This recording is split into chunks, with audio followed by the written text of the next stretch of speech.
Ok, aquí fue que nos habíamos quedado y aquí retomamos, como hacemos siempre. Estábamos hablando de la educación formal, era lo que estaba hablando acá, ¿no? Y cómo la educación formal de Alemania antes de los nazis ya tenía unas particularidades que la hicieron más fácil de hacer esa transición al nazismo, como el autoritarismo, ¿verdad? Los maestros que son autoritarios, el nacionalismo, el destacar el nacional. Pero eso yo creo que prácticamente todos los sistemas educativos tienen nacionalismo. Eh, y ese sistema de que todos los maestros enseñaban lo mismo y no había ya libertad de enseñanza de antes, por tanto no es tan dramático.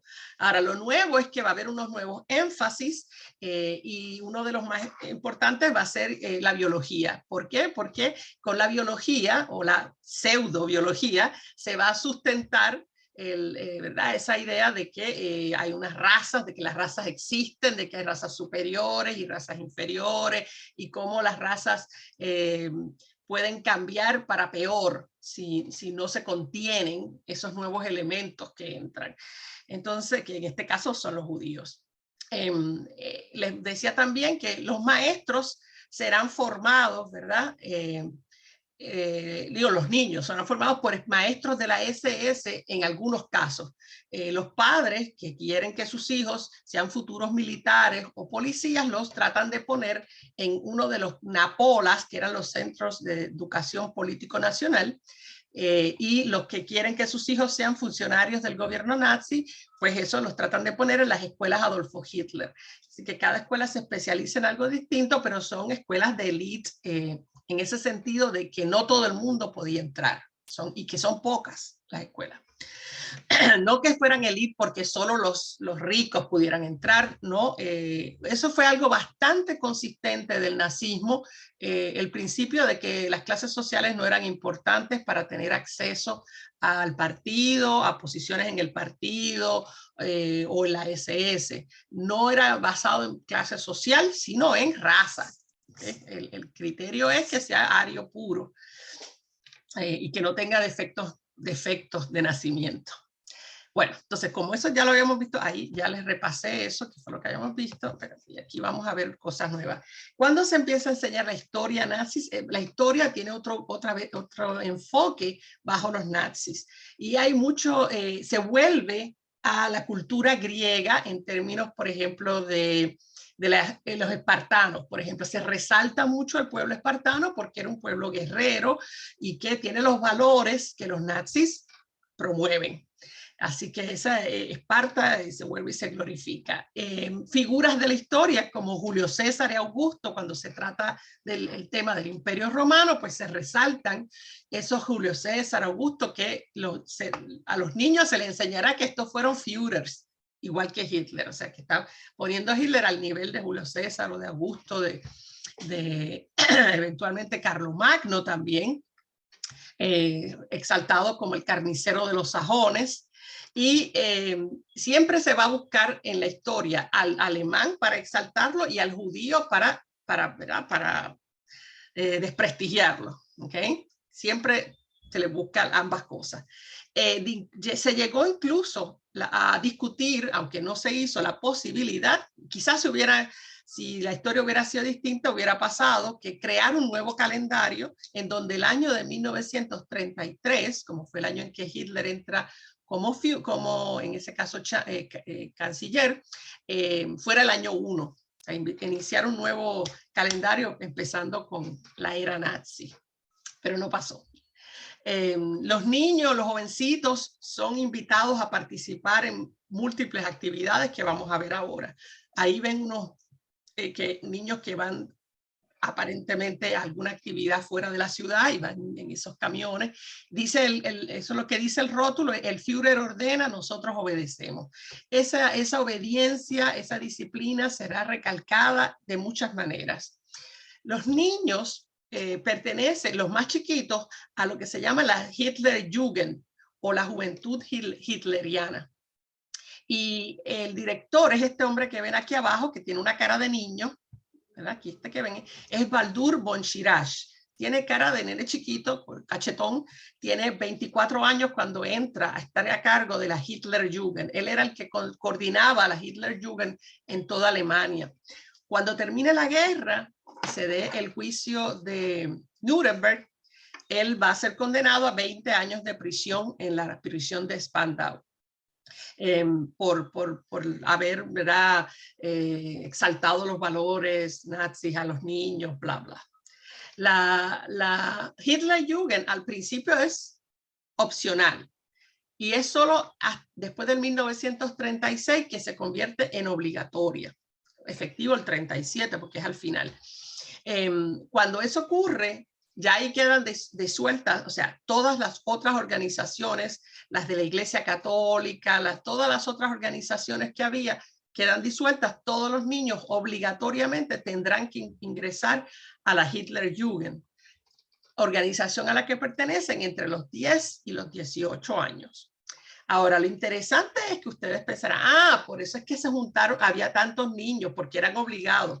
Pero no, porque es en el 37 que están obligados. Y aquí ven la membresía de los niños, cada personita es 1 millón, ¿ok? Aquí están por millones, son 6 millones, Pero nada, no se fijen en eso, sino que miren cómo en los primeros años, por supuesto, eran pocos.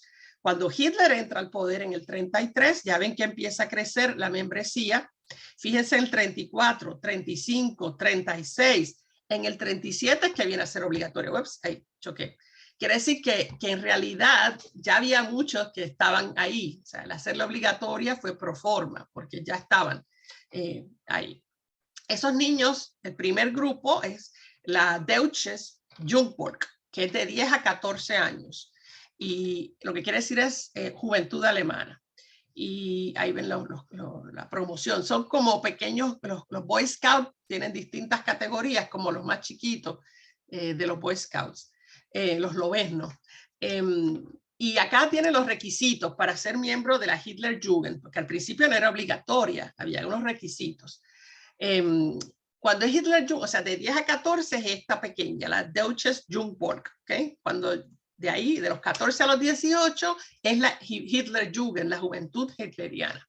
Tenían que hacerle primero que todo una investigación para revisar su pureza racial.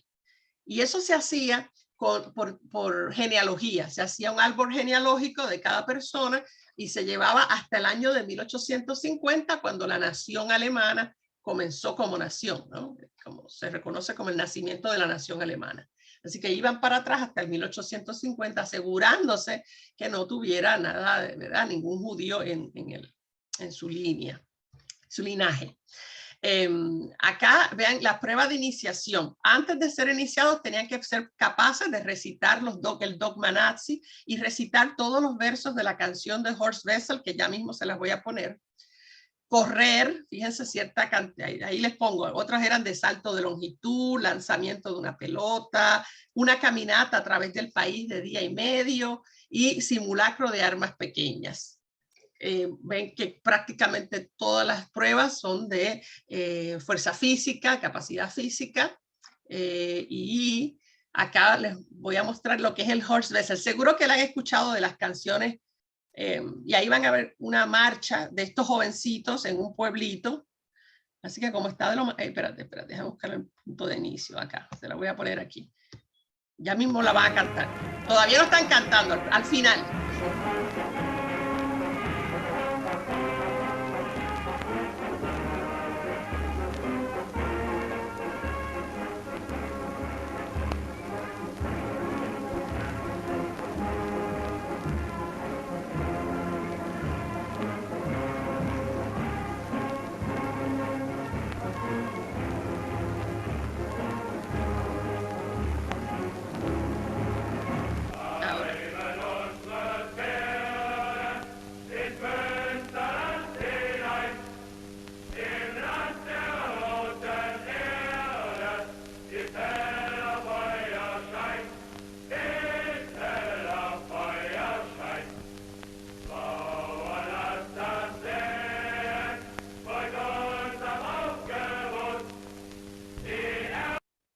¿Qué es lo que están cantando? Esto. algunos versos de Horst Wessel: despejen el camino para los batallones marrones, despejen el camino para la Sturmbannteilungsmann, que es la SA. Millones de personas miran ya la esvástica llenos de esperanza. Amanece el día de la libertad y el pan. Por última vez se pasa lista. Estamos listos para la batalla. Pronto las banderas de Hitler ondearán en todas las calles. La servidumbre durará poco tiempo. Eso es lo que dicen los versos principales de Horst Wessel. Ven que hacen actividades, muchas muy parecidas a las de los niños escucha, como, ¿verdad?, que acampar y ese tipo de cosas, pero hay otras que no son, como el uso de armas de fuego reales, ¿no? Practican a veces con armas de fuego reales para que aprendan a usarlas, pero muchas cosas son divertidas, ¿no? Esos campamentos, las fogatas, el marchar, que les encanta a los alemanes, todo eso les parecía muy, muy divertido. Se sentían hombrecitos también, se sentían parte del movimiento.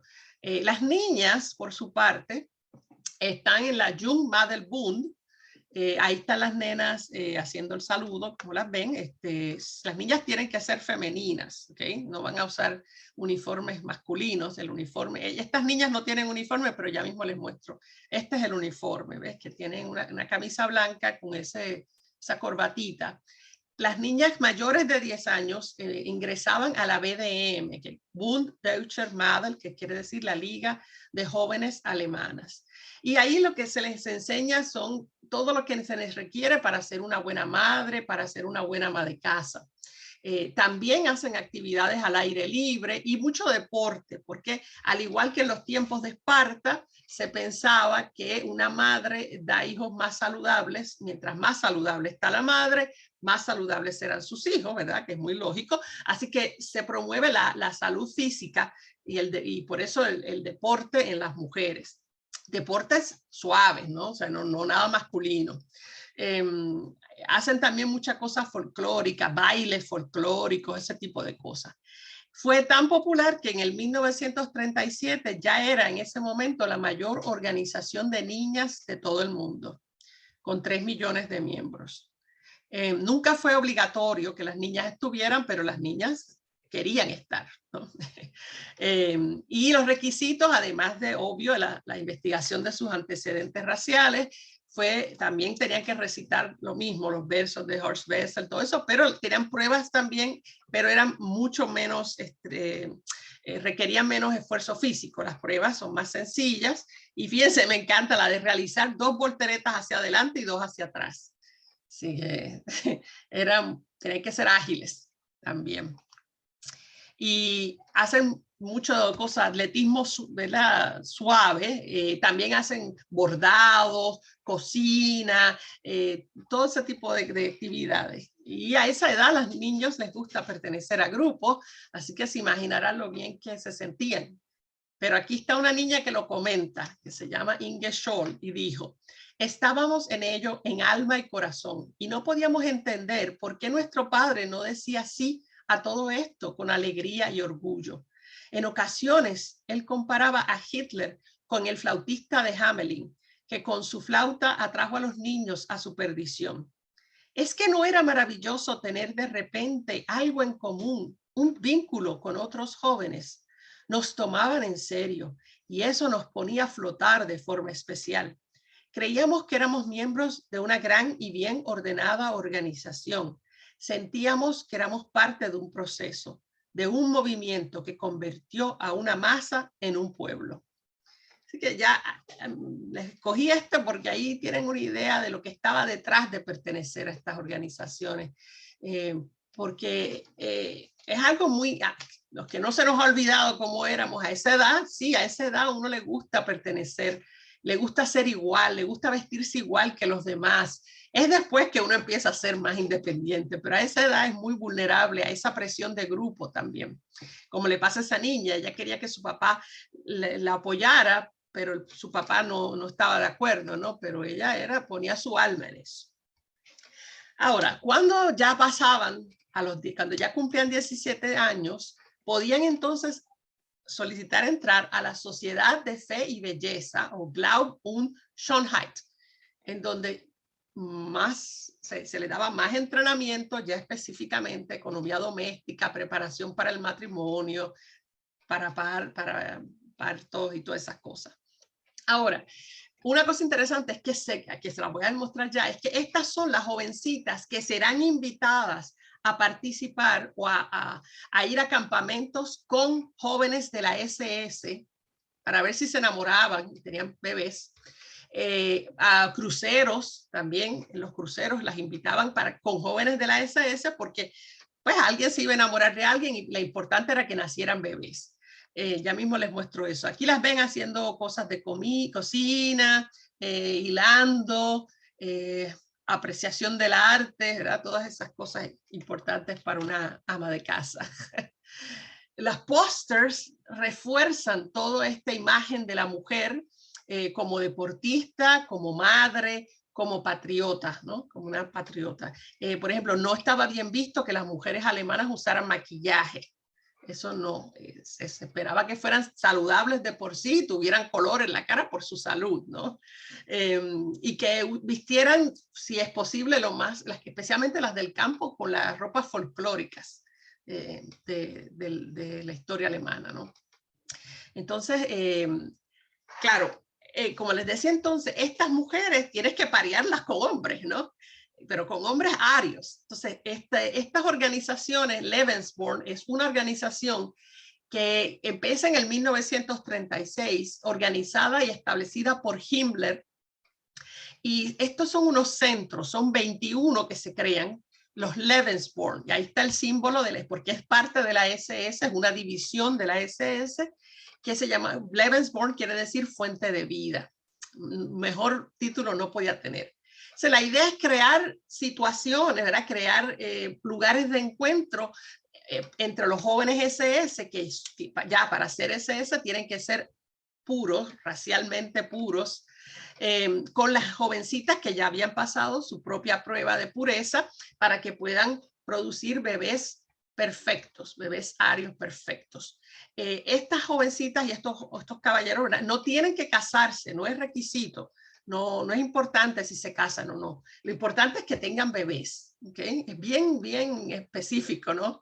Y lo que ofrecen los Lebensborn, además, tienen en los centros, son lugares para que las que queden embarazadas, si por ejemplo no están casadas y no tienen apoyo de sus familias, puedan ir a estos centros. Allí se va a cuidar de ellas durante el embarazo, todo el embarazo, y cuando terminan, ellas tienen la opción de llevarse al bebé o dejar el bebé en el Lebensborn y allí los pueden cuidar y darlos en adopción. Así que fíjense que la importancia es de que haya más bebés arios, ¿no? Y el propósito es compensar por las pérdidas de los muertos en batallas que va a haber. Pero fíjense que esto es 1936, no hay guerra todavía, pero esto es preparación para la guerra, ¿no? Entonces, acá esto es uno de los Lebensborn, es una foto de uno de los Lebensborn, ahí ven algunos de los bebés nacidos allí. Este programa dura por 9 años, ¿verdad? Hasta que termine todo.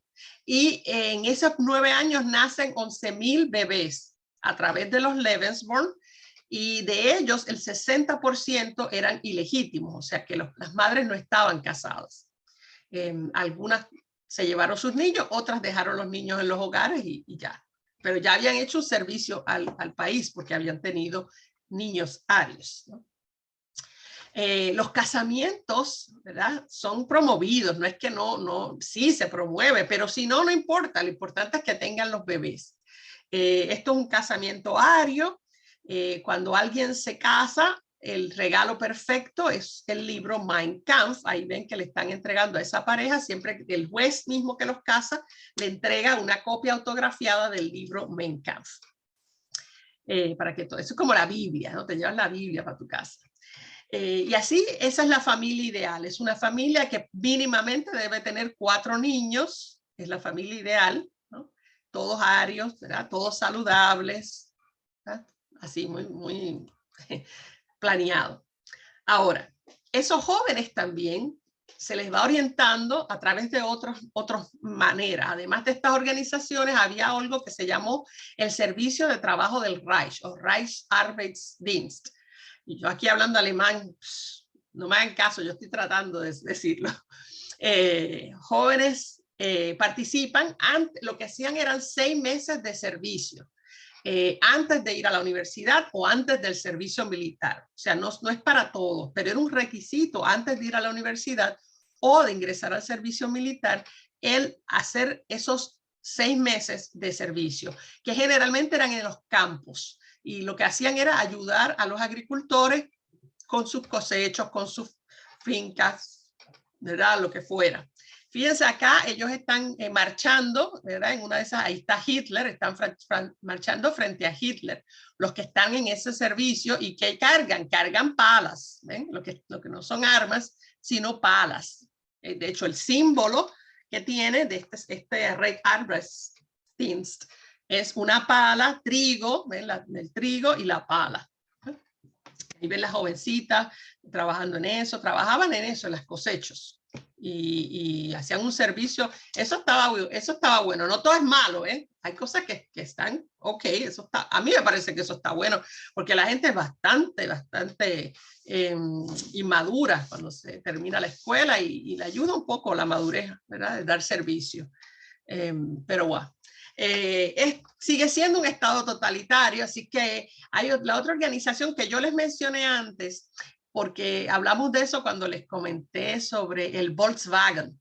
El Volkswagen se promueve a través de esta organización que se llama Kraft durch Freude, fuerza a través de la alegría.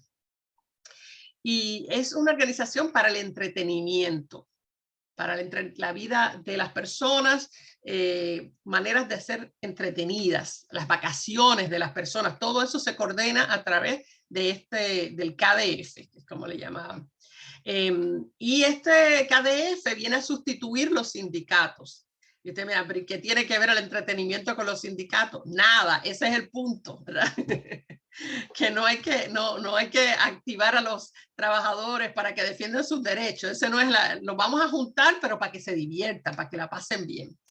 Lo interesante es que esta es la parte social del nacionalsocialismo, que la he dicho antes y la sigo comentando. Es que otra vez, parte de la idea es que las personas de todas las clases sociales compartan en unos mismos espacios. Aquí es cuando entra la parte social de eso. Porque cuando hacían los cruceros, no había clase alta para los ricos con vista al mar y clase baja para los pobres, no. Cualquiera era al azar y no era por clases, no era por riqueza ni nada de eso, ni por abolengo. Todos eran arios, todos son iguales. Esa es parte de lo que ellos quieren transmitir. Mientras, si eres ario, todos somos iguales. Los otros son los que son inferiores, pero los arios somos todos iguales y somos todos superiores. Hacían, por ejemplo, vacaciones que les voy a comentar ahora y de hecho construyen parte de esas cosas que se construyeron antes de la guerra y que dieron trabajo a los que estaban desempleados, fueron estos centros vacacionales frente al mar para que los trabajadores pudieran ir a pasar las vacaciones del verano, una semana cada uno y así. Fíjense que para muchos estos cruceros eran su primer viaje, nunca habían viajado a ninguna parte, así que para las clases que nunca habían podido costearse esto fue muy grande, fue muy importante.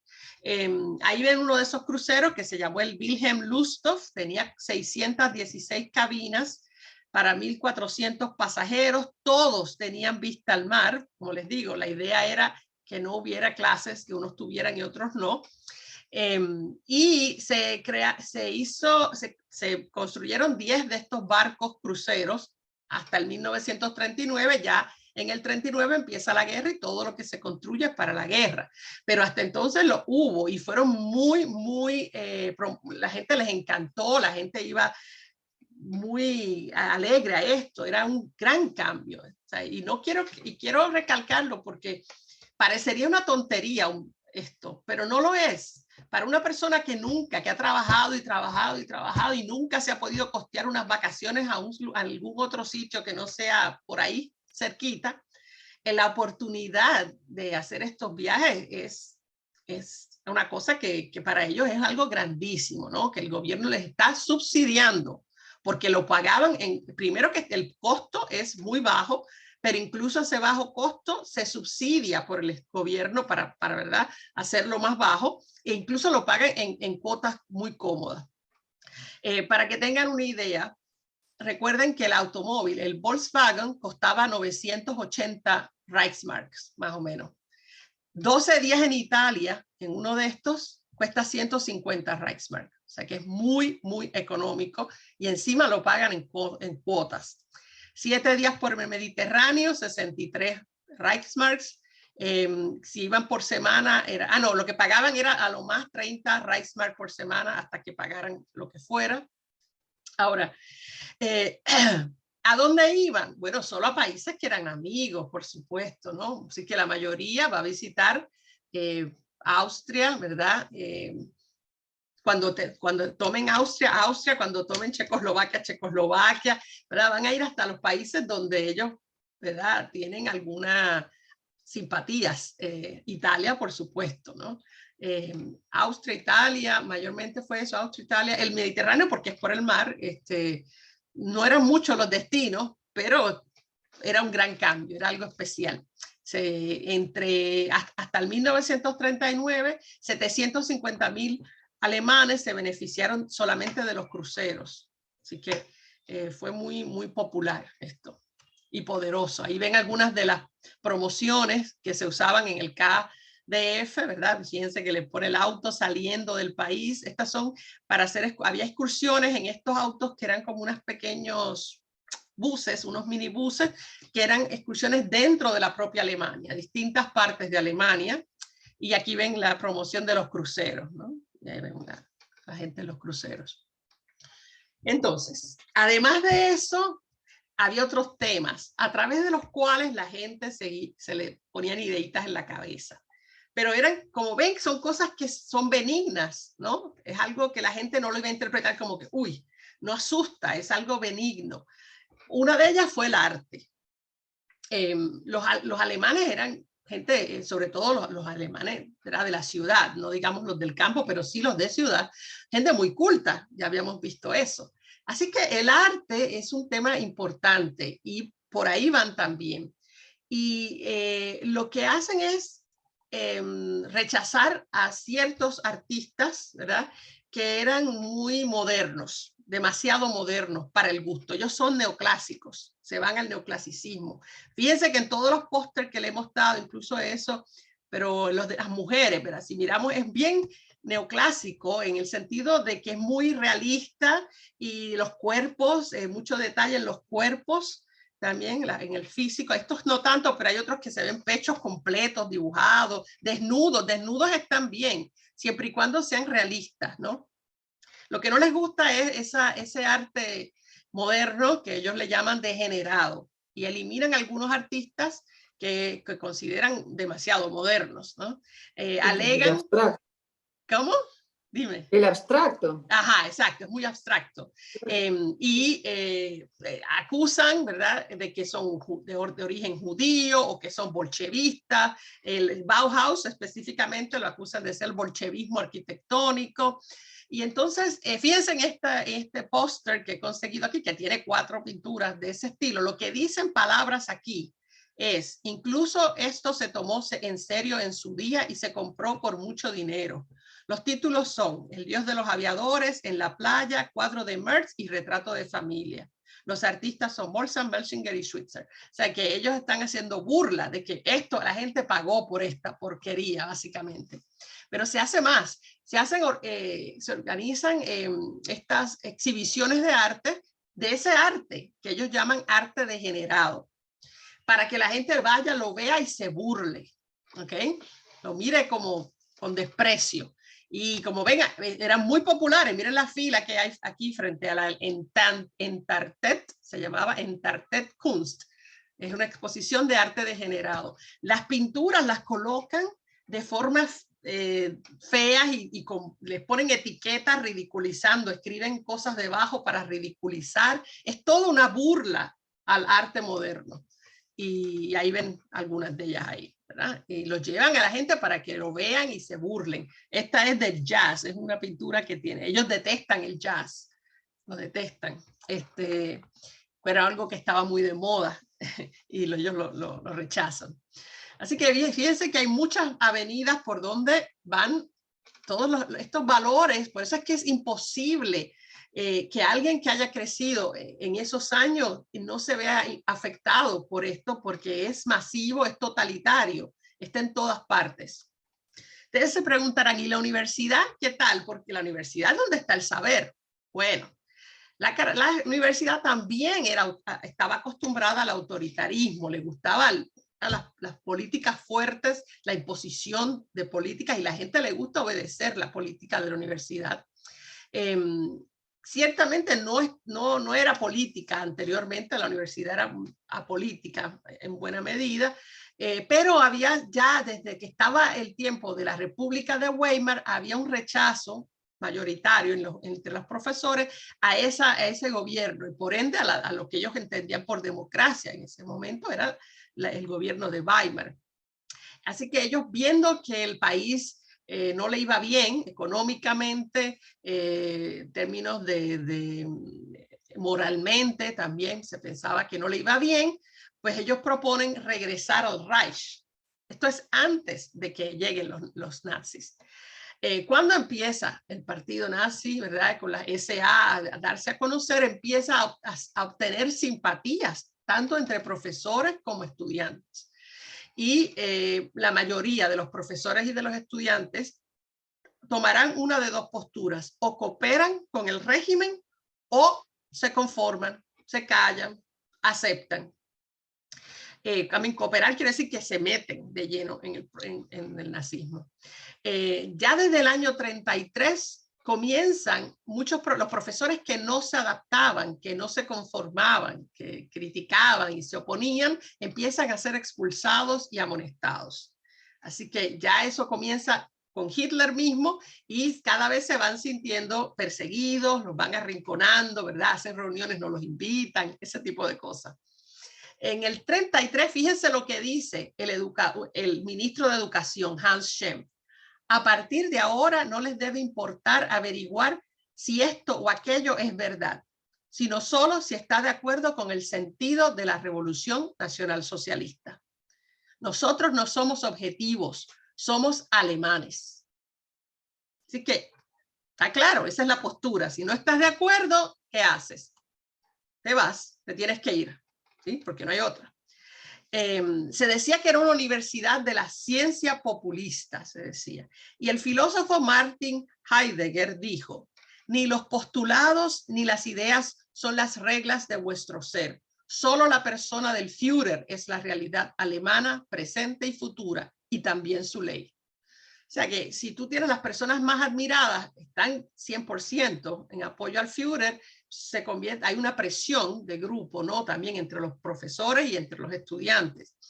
Los profesores, en cierto momento, se crea un documento en donde los profesores por escrito firman su adhesión al nazismo. Y eso hace más presión, porque los que no querían firmar ese documento, ¿qué hacen? ¿No? Se sienten que están arrinconándolos, ¿no? En términos de la universidad, para los estudiantes se reduce el número de estudiantes, puesto que la educación no es, alta educación no es un valor. Restricción de admisión, por supuesto, se admiten muy pocas mujeres y no se admiten extranjeros, obvio, no se admite ningún judío.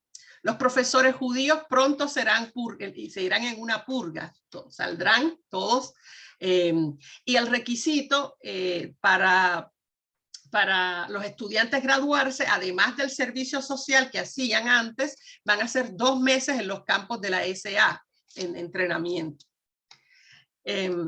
La nueva tarea de la universidad es la educación política conforme al nuevo espíritu. Ninguna autonomía y libertad del profesor. No hay nada de autonomía ni libertad para el profesor. ¿Qué hicieron los intelectuales? Pues se fueron. ¿Qué van a hacer? Para algo tienen más conocimiento, ¿no? Ese conocimiento les ayuda a darse cuenta que la situación no viene bien, y ya rápido, entre el 33 y el 34, se van a más de 1.600 científicos, 1.100 catedráticos, el 15% del profesorado abandona el país. Y ahí es que ustedes ven, aquí lo ven a a Einstein cuando él sale del país y se va para los Estados Unidos, a donde fue a trabajar a Princeton University. Distintos premios Nobel se fueron, ahí les pongo algunos nombres: Meyerhoff, Frank, Hertz, Haber y Einstein abandonan el país.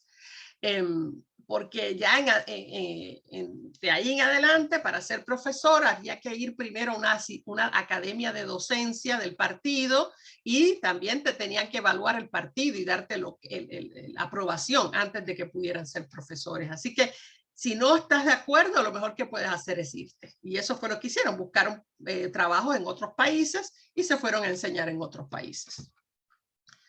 Ernst Sturm, rector de la Escuela Técnica Superior de Berlín, dijo en el 34: en la Nueva Alemania los ministros de enseñanza no permitirán como profesores a materialistas declarados o ratones de biblioteca pedantes, con el fin de que pronto pertenezca al pasado la imagen del catedrático alemán enajenado del pueblo.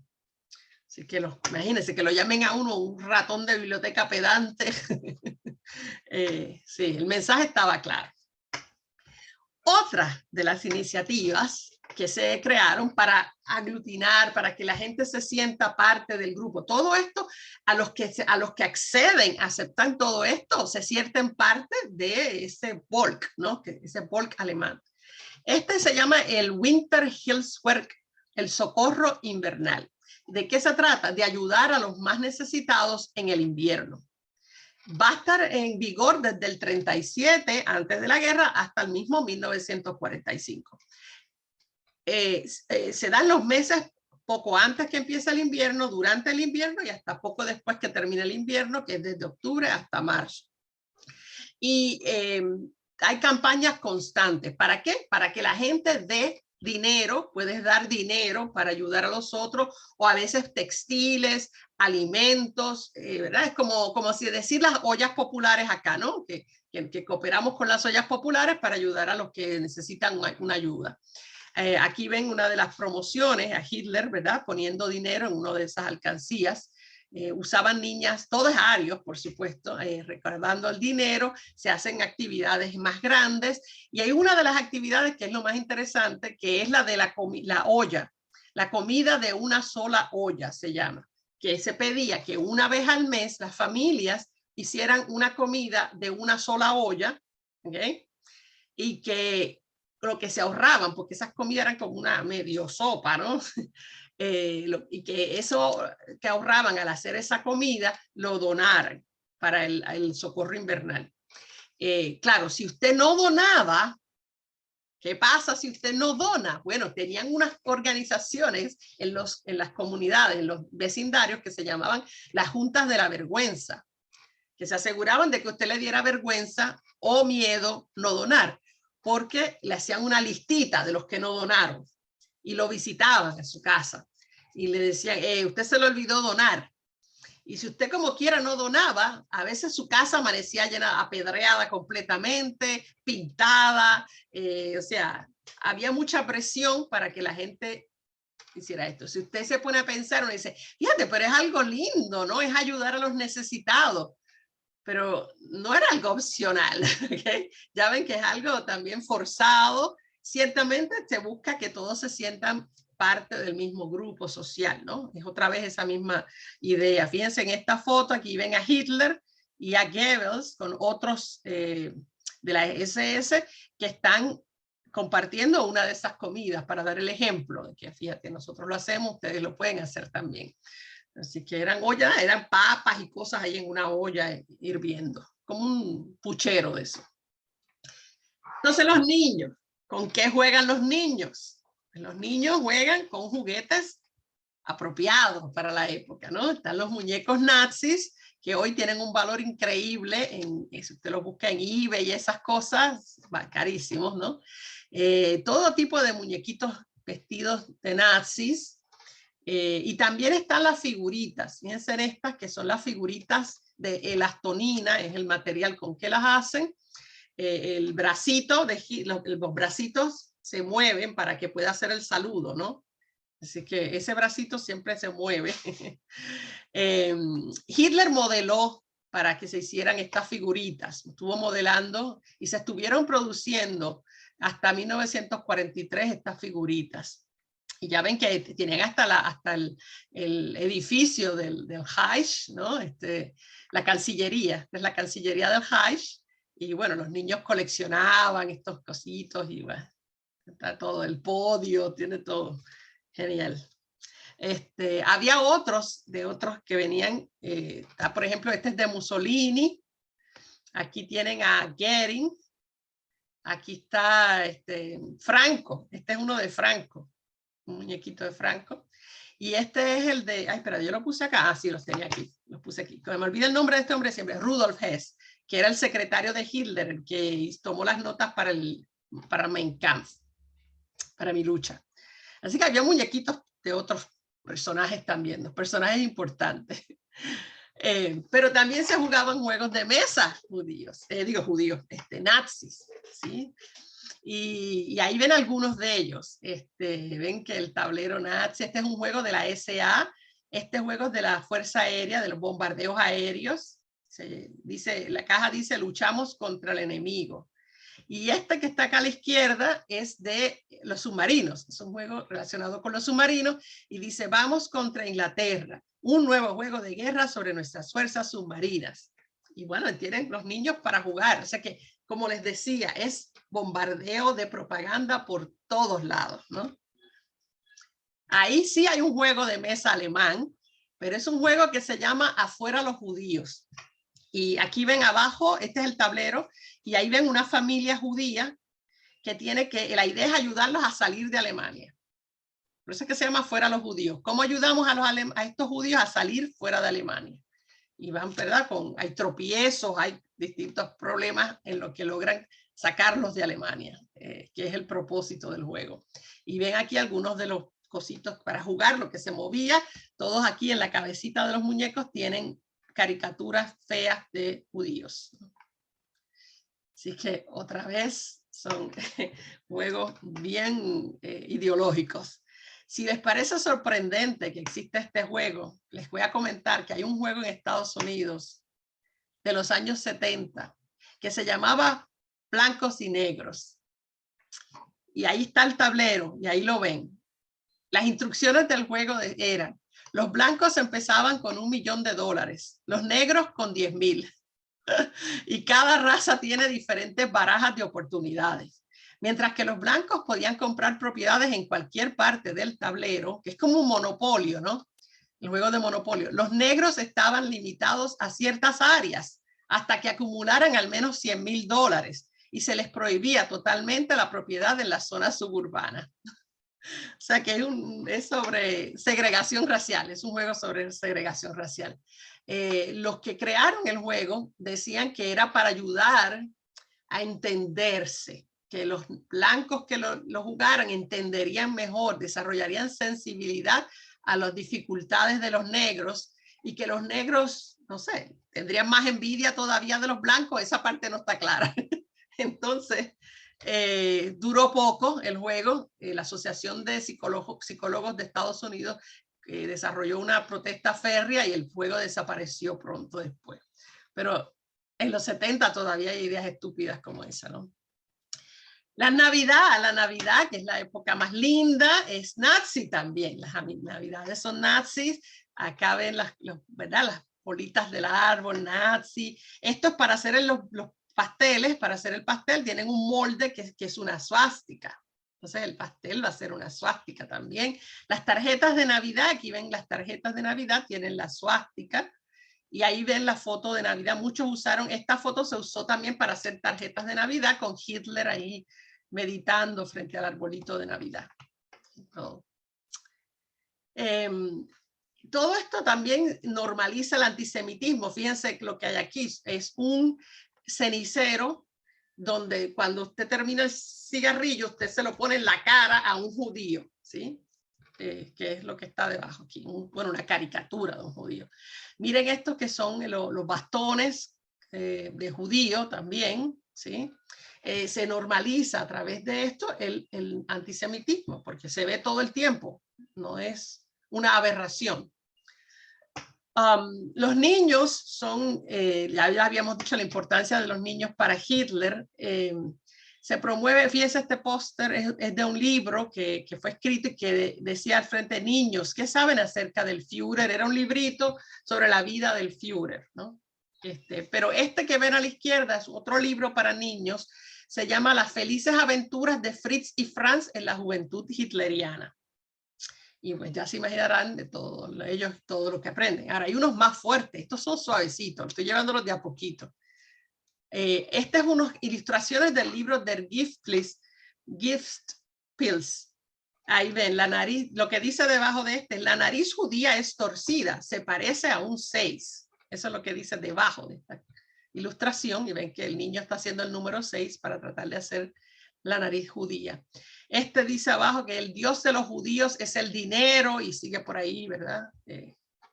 Otra vez alimentando los prejuicios. Este libro en particular, yo se los puedo pasar, lo puedo poner en el...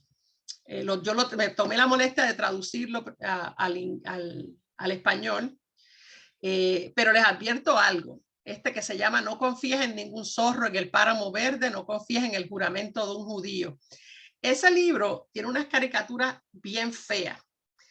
Y yo, que soy adulta, ¿okay? Que había ya tomado un curso en el Museo del Holocausto sobre estas cosas, cuando leí el libro por primera vez, les confieso que esa noche tuve pesadillas con esas caricaturas de judíos.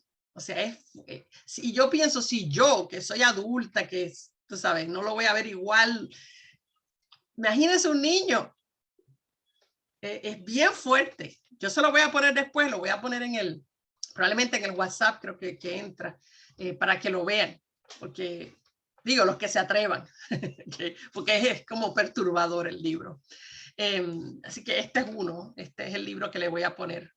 Esta que está aquí es parte de la cartilla escolar de las juventudes alemanas, donde aparecen mucha cosa militar, y hay textos como el que dice, el que quiere ser soldado primero debe tener un arma, que debe cargar con pólvora y con unas buenas balas duras. Pequeño amigo, si quieres ser un recluta, cuida bien de esta pequeña canción, cosas así, o sea, es muy militarizante también. Esa es una de las fotografías de ese libro que les voy a pasar, donde está comparando el judío con el alemán. No hay ni que leer lo que dice para imaginarse lo que dice, ¿sí? Algunos problemas matemáticos de esos libritos de niños para la escuela eran: un avión vuela a una velocidad de 241 kilómetros. Se me olvidó borrar las millas. Por hora a un lugar a una distancia de 209 kilómetros para lanzar bombas. ¿Cuándo se puede esperar que regrese si el lanzamiento de las bombas tarda 7,5 minutos? Otro es, los judíos son extranjeros en Alemania. En 1933 había 66 millones de habitantes en el Reich alemán, de los cuales 499.682 eran judíos. ¿Cuál es el porcentaje de extranjeros? Y así, o sea, los mismos problemas matemáticos, las lecturas, todo es parte de la misma idea. Este otro libro era muy popular, se llama El champiñón venenoso. Fíjense en el champiñón, miren la cara del champiñón, ¿okay?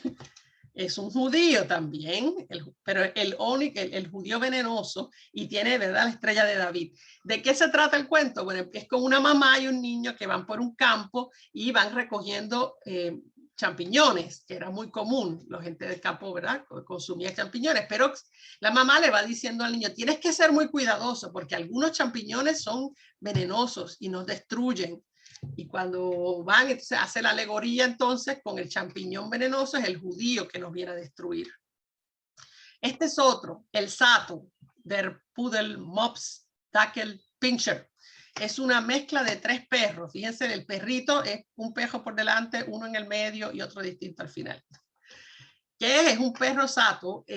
Quizás la palabra que no debía usar Sato porque estoy usando un término puertorriqueño. ¿Cómo le dicen ustedes a los perros que no son de raza, que son mezclados de raza? Tengo que cambiar esto para el futuro porque quizás ustedes no le dicen Sato. ¿Cómo le dicen ustedes? Perro callejero, de mezcla, qué sé yo, no sé. Ajá, perro callejero. Cruzcos. ¿Cómo?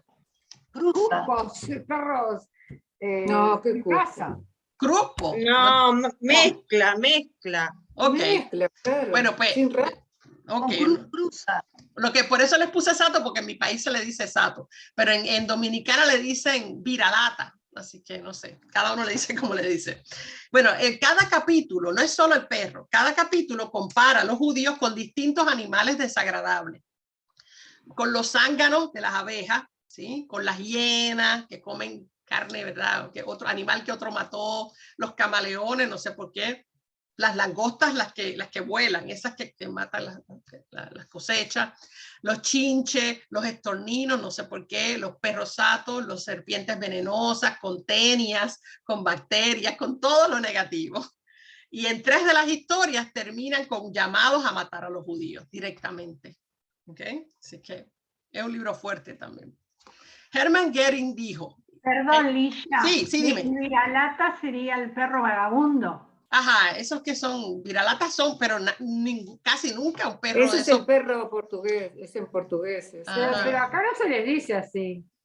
No. Viralata. No, viralatas en Dominicana, en República Dominicana. En portugués también, en portugués es parecido. Sí.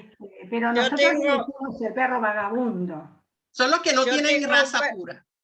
Dime, yo Susana. tengo un perro que no tiene raza y el veterinario dice que cruza. Cruza. Okay. Cruza. Okay. Sí. Como de cruzado. Claro. De cruzado. No vagabundo. Sí, porque no necesariamente es vagabundo. Muchos los tienen en las casas. Claro. Sí. Sí, sato. Eso es lo mismo que un sato para nosotros. Pues eso es lo que es el perro. Obvio, la alusión también es al mezclado, ¿no? La mezcla de razas es algo terrible, ¿no?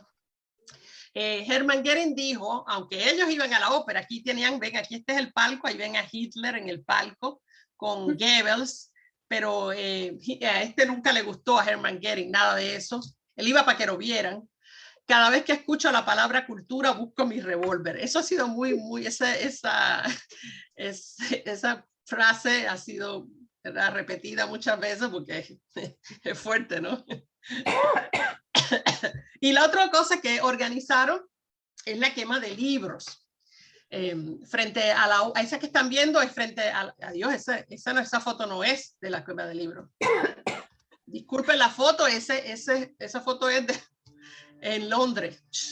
Olvídense la foto. El punto era que empiezan, y por qué puse esa foto no sé. Pero ¿qué libros se queman? Los libros que son de los judíos principalmente, pero también de cualquiera bolchevique, ¿verdad? Comunistas, todo eso. Había dicho Heinrich Heine en 1821, donde se queman libros, se terminan quemando también personas. La pegó, ¿verdad? La pegó totalmente. Esto tampoco debe ir aquí. No sé qué me pasó, tenía un bloqueo mental cuando hice eso. Entonces, bueno, hasta aquí. Bueno, en otros momentos volvemos a cosas culturales. Vamos y venimos, ¿ok? Pero en un ratito y puedo empezar y al final podemos comentar de lo que vieron. Espérate, poner el libro, déjame ponerme una nota aquí. Ajá. La conquista del Lebensraum. Y les repito, ¿qué es el Lebensraum? Hitler va a empezar a reconquistar lo que había sido de Alemania. Por ahí es que empieza, ¿sí? Lo que había sido parte no del imperio alemán.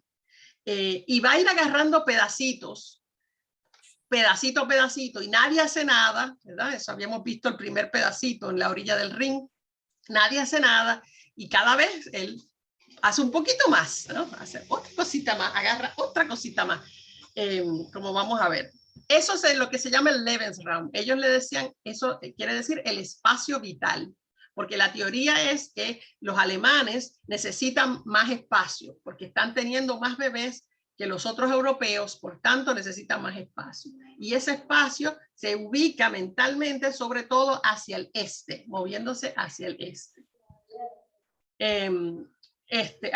Mira, ahora es que sale la foto, estoy loca. ¿Qué me pasó a mí? Esta foto es de donde quemaron libros, los quemados de libros más grandes. Aquí está 1, 2, todo donde vean puntitos de esos son ciudades donde se quemaron libros. ¿Okay? Eso empezó Goebbels, fue el que empezó con la quema de los libros. Ok, olvídense, eso iba antes, esto está loco, no sé, soy yo que me pasó algo y no puse esto en orden. Pero volviendo a lo del Lebensraum, okay, este memorando ha sido súper discutido, cuando sobre todo en los juicios de Nuremberg. Una persona se llama el memorando de Hossbach, porque Friedrich Hossbach fue el que tomó las notas de esa reunión. ¿Okay? Y en esa reunión, ¿por qué es importante? Porque en esa reunión, tan temprano como 1937, ya se está discutiendo cuál es el plan de guerra que Alemania tiene. ¿Por qué es importante? Porque después, cuando lleguen los juicios de Nuremberg, los alemanes van a decir, no, si nosotros fuimos a la guerra porque los polacos nos atacaron, por eso fue que empezó la guerra, no éramos nosotros. Pero esta es la evidencia de que el plan estaba desde antes. Por eso es que es importante este memorando. El memorando habla específicamente de los Lebensraum, ¿sí? Porque hablaba de eso, de que los alemanes tenían demasiada población, seguían creciendo, eran 85 millones de alemanes, y como le habían perdido sus colonias, se acuerdan que se las habían quitado después de la Primera Guerra Mundial, no tenían lugares a donde enviar esos excesos de población. Así que necesitan enviar ese exceso de población a otros lugares en Europa misma. En la reunión se discute que la intención no es adquirir la población de esos lugares, sino adquirir el espacio. Es el espacio agrícola y también cualquier materia prima que esos países puedan proveer al gobierno nazi. O sea que es imperialista, es creando básicamente colonias de alemanes en esos espacios hacia el este de Alemania. Se habla directamente en esa reunión, y esto es secreto, toda esta reunión es muy secreta. La mala pata que tuvieron es que Hossbach guardó una copia de su memorando y apareció, y ahí fue que quedó claro el plan. Checoslovaquia y Austria eran las primeras dos lugares donde se quería regresar para obtener de ellos soldados y alimento también. Ahora, ¿por qué Checoslovaquia y Austria? No es toda Checoslovaquia de primera. Primero lo que les interesa es un área que se llama los Sudetes, donde había una alta proporción de alemanes, personas que incluso hablaban alemán, que vivían en ese lugar. Austria toda habla alemán. Así que ellos en esta definición del espacio vital o Lebensraum, ellos interpretan que donde hay gente que habla alemán, debe ser parte de Alemania, por supuesto. Esa es la lógica detrás de esto. De hecho, en esa reunión también Hitler dice, cuando le cuestionan, bueno, pero ¿y tú crees que Francia y Gran Bretaña nos van a permitir, verdad, invadir Austria, invadir Checoslovaquia? Y él dice, sí, nos van a permitir, porque no quieren conflicto, esa gente no quiere conflicto, nos van a dejar. Y tuvo razón, tenía razón. El plan primero es se le llamó el General Plan Ost, Plan General del Oeste. ¿Por qué? Porque ese no está hacia el este. La primera movida es hacia el oeste, más o menos bajo oeste, que es hacia Austria.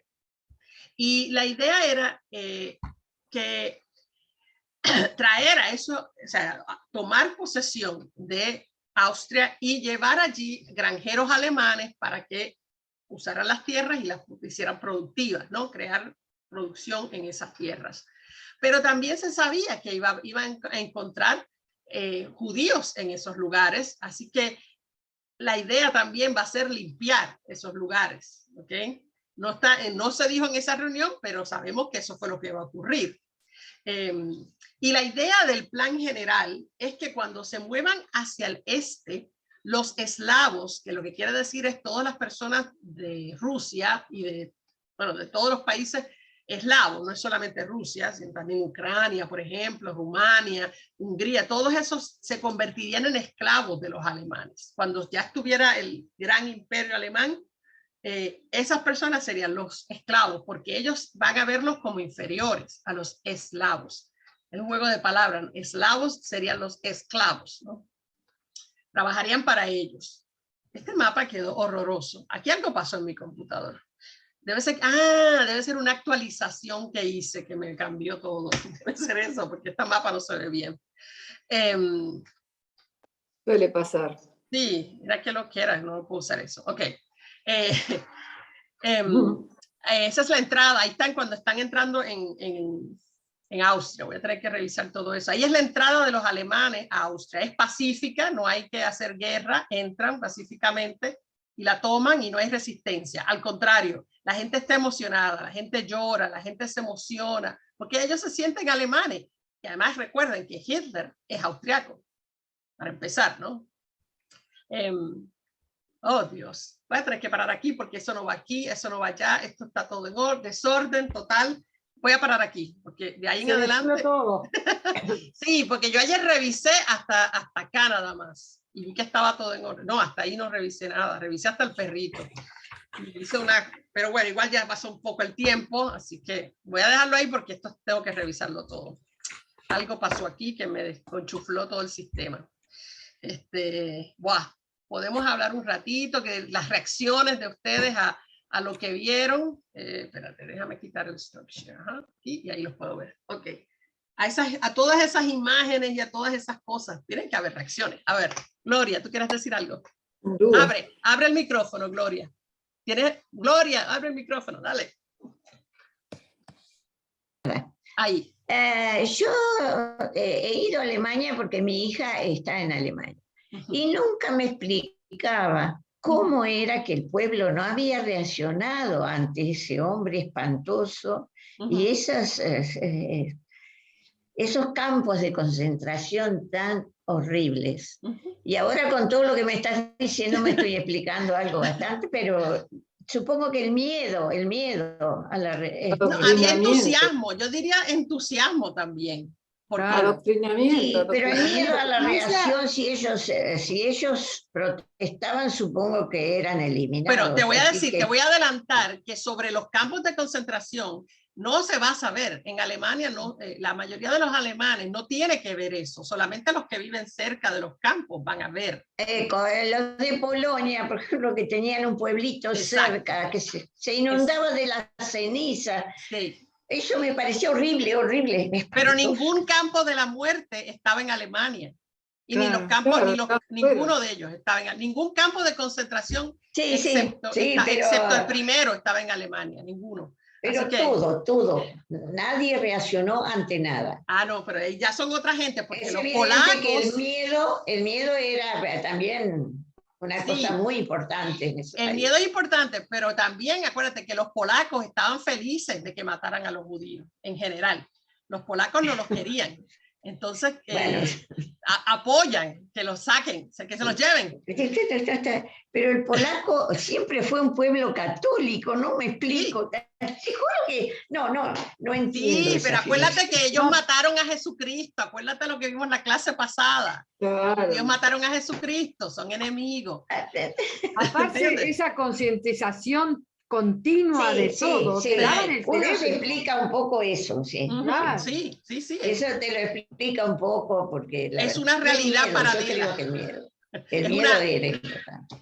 Fíjate, eso el miedo se usó después que pasó la guerra. La gente alegó que fue por miedo, que no sé cuánto, pero muchos que han estudiado esto en Alemania misma, ¿verdad? Hablando con gente que estaba viva todavía justo después de la guerra, encuentran que muchos usaron el miedo como excusa, que en realidad fueron muy entusiastas, pero una vez que se sabe, pues está feo, una vez que te mira la guerra está feo. Decir que nadie va a decir yo estaba de acuerdo o yo sabía y no me importó. Nadie va a decir eso, ¿no? Y con esa educación que le metían desde chico era evidente que...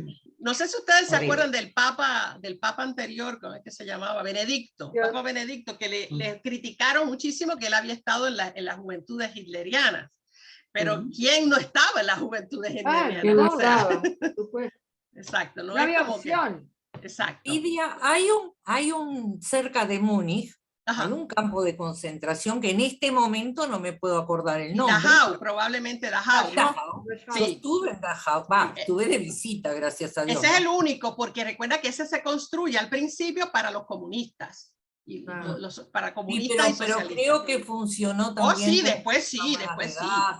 Pero por eso estaría en Alemania. Exacto, por eso es que está allí. No era. Pero está en Alemania, justamente, y muy cerca de Múnich. Por eso están en Alemania, porque no era un campo. No era no se pensó para los judíos. Lo que se piensan para los judíos se sacan de Los Alemania. ¿Y exterminios. para quién fue pensado entonces, Ligia? ¿Cómo? Para los Para los bolcheviques. comunistas, los socialistas, sí. Ese es el primero que se utiliza después de la quema del Reichstag. Ahí es que, ¿se acuerdan que yo les comenté que se hace encarcelan a un montón de comunistas y que acusados supuestamente de quemar el Reichstag? Ahí es que los van a llevar. Y no es para exterminio que los llevan, sino que reeducación se decía. Pero entonces ese Dachau después, claro, sí, se torna, pero lo que va a hacer Dachau particularmente es campo de experimentación científica. Ahí es donde se van a hacer los experimentos científicos usando a los judíos como conejillo de India. Es en Dachau mayormente que se van a hacer. Ajá, usted me dice que dice Liliana Cabrera, pero no es Liliana Cabrera y a mí se me olvidan los nombres. Abre el micrófono, por favor, que tiene su mano puesta ahí. Tiene el micrófono cerrado. Es en el extremo izquierdo de abajo. Sí, se escucha. Sí, ¿Se escucha? sí. No, hay una cosa que a veces digo, ¿cómo podría decirlo? Sí hubo una resistencia feroz al nazismo. Dentro de Alemania la hubo. Organizaciones, grupos sociales, etcétera, etcétera. Lo que pasa es que fueron aplastados y fueron totalmente, no quedaron ni testimonio ni registro. Pero digo, enmarcar a toda la sociedad alemana como que se plegaron unánimemente al nazismo, históricamente no es cierto, aparte moralmente es injusto. ¿Verdad? Razón. La mayoría esa visión que se tiene tan extendida, ¿verdad? O sea, no responde a la realidad, ¿no? Sí, una mayoría, por supuesto, aunque la mayoría aceptó, no necesariamente es que todos aceptaban gozosamente, es que también era una presión social muy fuerte. Claro. Hubo diferentes formas de resistencia, y hay que una le costó conocida. El exilio, la cárcel, la muerte a miles y miles de alemanes, ¿verdad? Sí, está la muchacha esta Rosa Blanca, ¿no? El movimiento no está lo suficientemente, históricamente destacado ni reivindicado, cuando eso debería ser objeto de reivindicación. De eso vamos a hablar más adelante, del movimiento ese de la Rosa Blanca y otros movimientos que se organizaron, y también los partisanos, ¿no? Que peleaban. Claro. Y una cosita anecdótica pequeña, cuando tú hablabas de Horst Wessel, Horst Wessel Lied. Horst Wessel fue un joven nazi que fue de los que combatió en la calle, nazis contra comunistas. Dice la leyenda que los comunistas lo mataron. Entonces, a partir de ahí surge el himno, etcétera, etcétera. Otras versiones más prosaicas dicen que lo mató un proseneta, cuando estaba dedicado a otro tipo de menesteres. Pero hay toda una leyenda en todo a ese que... Hay una novelita también. Hay una novelita sobre... sí, no sabía. No sabía. Que se escribió, a ver si le consigo. Y se lo... Es eso, nada más. Gracias, muchas gracias por eso. Bueno. Okay. Ajá. Rubén, ¿qué usted quería decir? Que tiene la mano ahí. Perdón. Ajá. Quería decir de que me asombra la meticulosidad con que se planeó esto tantos años antes. Se estuvo armando, estudiando muchísimo tiempo antes de la guerra. Se empezó desde los niños. Yo no tenía idea que fue tan preparado. Fue cocinado, digamos, de una manera a fuego muy lento. Tácticamente planeado. Asombroso. Brutal. Intervinieron en todos los aspectos de la vida. En todo. Y si los niños son nazis, le ponen la presión a los padres también. Claro. Pero el cuento que tú hiciste de la niña que no entendía por qué el padre aceptaba. Exacto. Sí. Simplemente asombroso. Solamente alemanes podían hacer. Así es. Metódicos, son tan metódicos, no dejan una cosita suelta, ¿no? Pensaron en todas las áreas. Calculado. Todo estaba calculado. Y claro, Goebbels está por encima de todo eso. El gran cerebro de la propaganda fue Goebbels. Y por eso es que hoy en día se estudia en las escuelas de comunicación. Es indispensable estudiar a Goebbels, porque, o sea, además de que fue creativo, ¿no? En muchas cosas. Innovador. pues la manera fue tan, o sea, efectiva. Sí, y que cubría todas las posibilidades de entretenimiento que tuviera la gente. No se podía hacer nada fuera de las estructuras que se habían creado para eso. O sea que, horrible. sí, Horrible. eso cuando uno ve las películas, Sí, ¿verdad? Uno a veces piensa, pero ¿por qué? Y no se da cuenta que es que está todo esto detrás, este engranaje que se había creado ya desde el saque. Muchas cosas se crearon desde el principio, del mismo 33, y siguen añadiéndose elementos y continúan hasta el final. No entiendo por qué no se actúa, o sea, no se enseña cómo es la realidad, o sea, no se enseña, no se da a conocer que no es un hecho aislado, que viene todo. Sí, porque ¿sabes qué pasa? Que los libros sobre la Segunda Guerra Mundial generalmente se dedican a otros temas. Para uno encontrar esto, tiene que buscar en libros específicos. Para mí, por ejemplo, sobre educación, sobre niños, buscar sobre... Tengo algunos libros sobre profesores universitarios solamente, las posiciones de ellos. Cada uno es un libro distinto sobre los temas. Tengo libros sobre el humor durante la Alemania nazi, libros sobre el sexo durante la Alemania nazi. O sea, hay muchos temas distintos. Entonces, sería... abarca todo. Sí, de realidad es difícil que encontrar un sitio donde esté todo con todas las aristas y con todas las posiciones. Eso es lo que yo trato de hacer, porque trato de que se vea el conjunto, no ir solamente a la guerra, porque la guerra es solo un elemento. O sea, hay que ver qué estaban detrás y quiénes eran estas personas y por qué es que son capaces de dar la vida como la van a dar, incluso al final cuando están perdiendo. O sea, uno dice, ¿pero qué es esto? ¿Por qué ese fanatismo? Bueno, pues ahora entiendes. Claro, ahí entiendes el fanatismo, ¿sí? A los niños los mandaba, o sea, al final ya... Sí. Eran niños prácticamente los que luchaban. Sí, y no tienen miedo de morir ni nada, ¿por qué? Porque ya crecieron en este sistema. El fin de la vida es la muerte en guerra. La muerte en la guerra. Más o menos el Islam es eso mismo. No, esos serían los extremistas. Dale, vamos a aclarar. Los extremistas islámicos sí, pero no son todos. Son mínimos, son poquitos. No son mayoría, son mínimos. Pero lo podríamos comparar ese nivel de la muerte a través de la guerra. Qué sé yo, deja ver con qué lo podríamos... Esparta es el mejor ejemplo, donde era... Sí, en Esparta sí. Sí, ese era a los defectuosos. De hecho, ¿se acuerda que en Esparta siempre se hace el cuento de que las madres le decían a sus hijos, vuelve con tu escudo o sobre él? Exacto, porque o vienes con el escudo en tu mano como vencedor, o vienes muerto, pero no venga. Y hay el caso de una madre, se hace siempre el cuento del caso de la madre, que el hijo le llegó y ella lo mató, porque ella le dijo, no, así no vas a venir acá. Y ella misma lo mató. Y bueno, a los defectuosos los tiraban en Esparta. Exacto. Por el precipicio. Y acá les van a hacer algo muy parecido. Sí. Sí. Es muy similar. Yo te diría que no hay mejor ejemplo que Esparta para comparar con la sociedad. Ellos en realidad lo tenían bien claro eso. Sí, ¿no? Lo estudiaban, Esparta. Sí, es un valor, sí. Así que, por eso, para entender lo que era la sociedad alemana, hay que sacarse, que es difícil, yo sé, salir de la cabeza tuya, de cada uno de nosotros y tratar de ponernos en la cabeza de esas personas que sufrieron esa indoctrinación, ¿sí? Y eso nos ayuda a entender. No justifica, recuerden, aquí no vamos a justificar nada, es entender, es lo que estamos tratando. Daniel, ¿usted quiere decir algo? Abre su micrófono, Daniel. Tiene la manita alzada.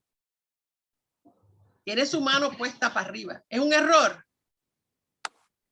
¿Qué es eso? No le escucho porque no tiene el micrófono abierto. Está la mano izquierda abajo. Que él tiene la manita, pero...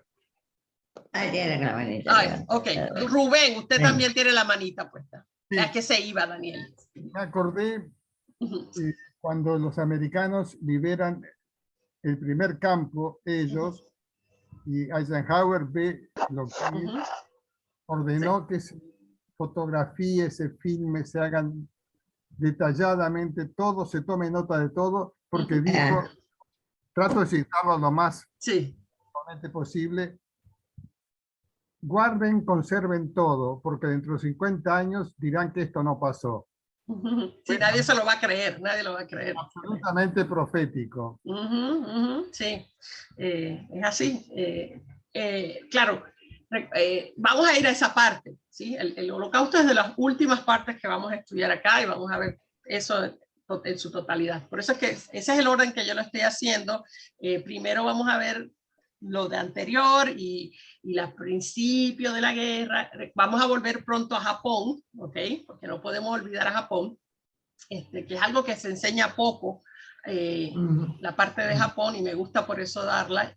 También es otra manera, el mismo tipo de fanatismo lo vamos a ver en los soldados japoneses, pero no en el pueblo japonés. En el pueblo japonés, porque el tema es que el emperador es sagrado, entonces se sigue al emperador hasta la muerte, ¿no? Porque es sagrado, se da la vida por el emperador. Así que en ese sentido se parece. ¿Ah? Los aviones, ¿cómo eran que los se llamaban los aviones? Los aviones no, son los pilotos. Los kamikazes son los pilotos, sí, vamos a ver que los más famosos son los de los aviones, pero había kamikazes en submarinos, había submarinos kamikazes y varias cosas kamikazes también. Pero los del aviones eran sí, ese nivel de fanatismo se crea, hay que crearlo de alguna manera. Entonces, claro, en Japón es más fácil porque ya el emperador siempre había sido una figura como cuasi Dios, ¿no? Pero en Alemania hay que crearlo y lo crean a través de la propaganda, ¿sí? Y entonces y que Hitler también tenía mucho carisma, ¿no? ¿Quién? Y que Hitler también tenía muchísimo. Y él también posaba, también va a posar mucho. Él es parte de la propaganda y él abraza esa propaganda. Se promocionó. Claro está. Y bueno, funcionó también que incluso en otros países nadie veía nada malo con él. La clase que viene, vamos a ver lo que vamos a ver es la toma. Correctamente les voy a mostrar la toma de Austria porque tengo un video, pero sabrá Dios en dónde está ahora, tengo que revisar todo eso, de la entrada para que ustedes vean esa entrada de Hitler. Él entra en un auto y la gente llorando y la gente emocionadísima, o sea, sí, es una fiesta para los alemanes, para los austriacos. Así que hay una propaganda que le precede a él. Allí en Austria. Aparte, él era austríaco. Es austríaco también. Él es austriaco también, pero nadie lo conocía en Austria, nadie sabía quién era un austriaco del montón. O sea, él se hace como figura en Alemania, no en Austria. Entonces, pero ya, obvio, las noticias llegan y ya se sabe. Y es como un gran honor. Sí, lo acepta muy bien. Pero el problema que vamos a ver que Hitler tiene, que como que no lo midieron tan bien, es que cada vez que él tome posesión de un lugar, ese lugar tiene más judíos y tiene más judíos, entonces se convierte en un problema. ¿Qué hacemos con todos estos judíos? Porque él tenía un plan, ellos tenían un plan para los judíos que estaban en Alemania, que eran 500.000 de judíos, y era que se fueran del país. Y hay varios planes y había una oficina para ayudarlos a irse. No era matarlos, era que se fueran. Pero el problema es que siguen añadiendo, y qué hacen con todos, sobre todo cuando toman Polonia, que Polonia tiene 3 millones de judíos. La decisión esa de exterminarlos, ¿fue de Hitler o fue algo que...? Eso es discutible, ¿verdad? Todavía no hay evidencia directa de que Hitler dio la orden, pero se sobreentiende que una orden como esa para crear campos de muerte tiene que haber sido a través de Hitler. Ahora, ¿de dónde surgió la idea original? Muchos entienden que Himmler tiene mucho que ver con eso, pero se discute en una reunión que vamos a ver aquí luego, es una reunión donde se discute y ahí es que se toma la decisión de cómo hacerlo y traen médicos. En esta reunión hay unos cuantos médicos que van a proponer maneras de exterminar más rápida y eficientemente. Así que eso viene después. Pero el tema del judío no era la idea, como les digo, matarlos originalmente. No fue así. Eso viene después. Con el tiempo se vuelven tantos y no se van. Y llega un momento en que ya no los van a dejar irse más, porque ya empieza la guerra y ya hay otras prioridades en ese momento. Pero antes que empiece la guerra, sí, el proyecto era para que se fueran y se les ayuda.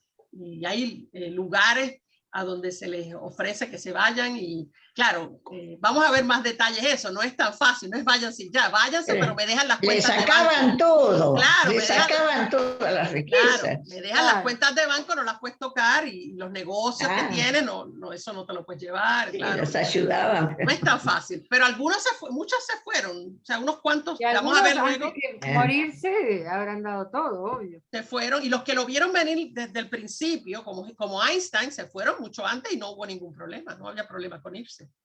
Claro, pero, El problema, sí, es que cuando esperaron demasiado, y vamos a estudiar luego por qué esperaron tanto, ¿verdad? Hay razones para que esperaran tanto, para no reaccionaran los judíos mismos, algunas teorías sobre eso, y bueno, vamos a ver por qué, ¿verdad? Porque los seres humanos somos complejos, ¿no? Los seres humanos.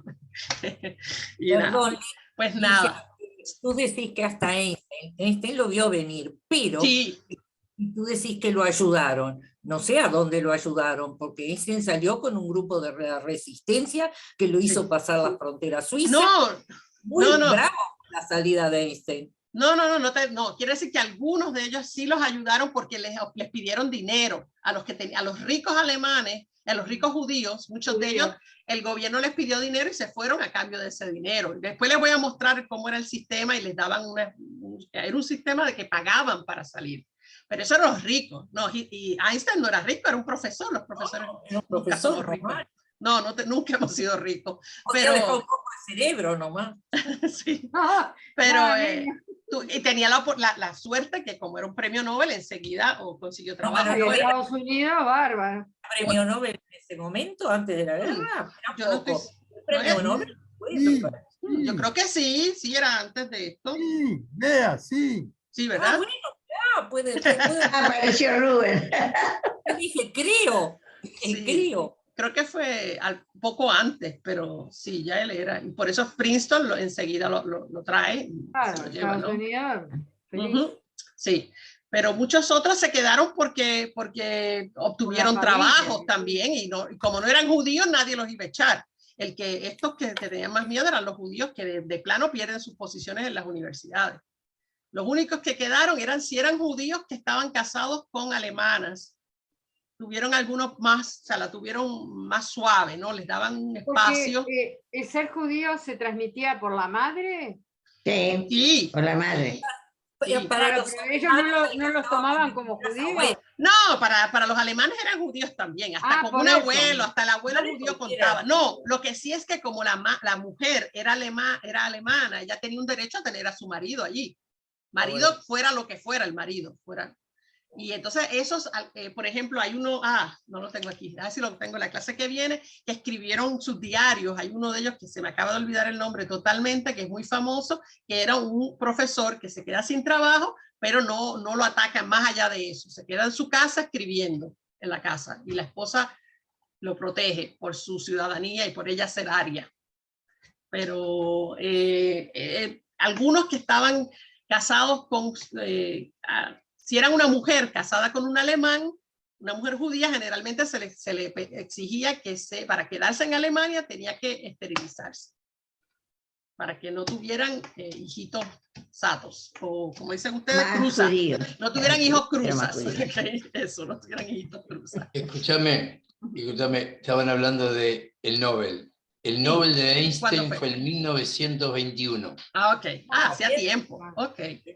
Sí. Sí, ya él era mayor, viste que ya él era mayor cuando se fue, estaba mayorcito. Sí, muchos otros se quedaron y fueron importantes para Alemania, esos científicos que hicieron mucha tecnología, crearon mucha tecnología de guerra y mucha ingenieros. Medicina, que vamos a hablar de eso después, de esos experimentos de Dachau les voy a hablar porque no me lo van a creer las cosas que hicieron. Así que de eso vamos a hablar. Ya te digo que nos has aclarado muchas cosas. Me lo van a creer todo de ahora en adelante. No. Eduardo, diga, abra su micrófono.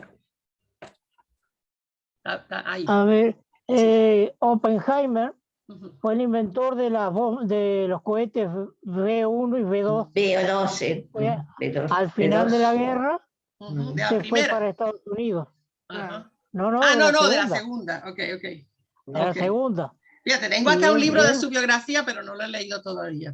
Él fue, realmente él fue el creador de la bomba atómica contra Hiroshima. Sí, él dirigió el proyecto completo. Claro. Exacto. Y Einstein le escribió una carta a Roosevelt. Sí, la vamos a ver. Tengo la carta. Que no la tirara. No, y otra cosita que quería agregar, que se hizo una película incluso, hubo un barco judío que anduvo recorriendo. Sí, lo vamos a ver. Sí, no todo el mundo. Recorrió, sí, a Tacuba. El San Luis, creo que se llamaba. ¿Era el San Luis? Sí, el San Luis. Fue hasta Cuba, exacto, fue a Cuba y trató de entrar a Estados Unidos, pero no le dejaron entrar. Pero lo vamos a ver, van a ver eso. Y la trayectoria del barco. Sí. Porque el viaje final era África, era un pueblo, un país en África. ¿Quién? Y los judíos no lo aceptaron. Una de las propuestas era de Madagascar, la propuesta fue Madagascar. Sí. Madagascar, exacto. Y los judíos no lo aceptaron, y hubo muchos que anduvieron bollando por todo el mundo y no se supo más de ellos. Exacto. Ellos se podían ir. También parte del problema para irse era que los países que los recibían no los querían tampoco, Vamos a ver eso. Exacto. Exactamente. Eso es parte del problema. Tenían cuotas o simplemente no los querían. Vamos a hablar, se hizo una conferencia antes de que empiece todo lo de, incluso llevarlos a los guetos. Cuando empieza la persecución se hace una conferencia de países a ver quién los quiere y nadie los quiso. El único país que los quiso hubo solo un país que los quiso y no me lo van a adivinar. Se pueden matar tratando de adivinarlo y no me lo van a adivinar porque es increíble. República Dominicana. El único. Y fueron unos grupos allá. ¿Sí? El único país. Y él dijo, estamos dispuestos a recibir 10,000. Pero llegaron como 600. Pero 600 personas. Sí, 600 personas. Sí. Así que son esas cosas que pasan. Pero nada, todas esas cosas las vamos a ir estudiando, vamos a ir viendo todo eso. Yo espero que voy a revisar ahora todo, tengo asignación de revisar todo porque algo pasó con mi PowerPoint. Tengo que verificar, me hizo quedar mal, quedé fea hoy. No, ¿qué va? No. Igual, voy a ver cómo resuelvo eso.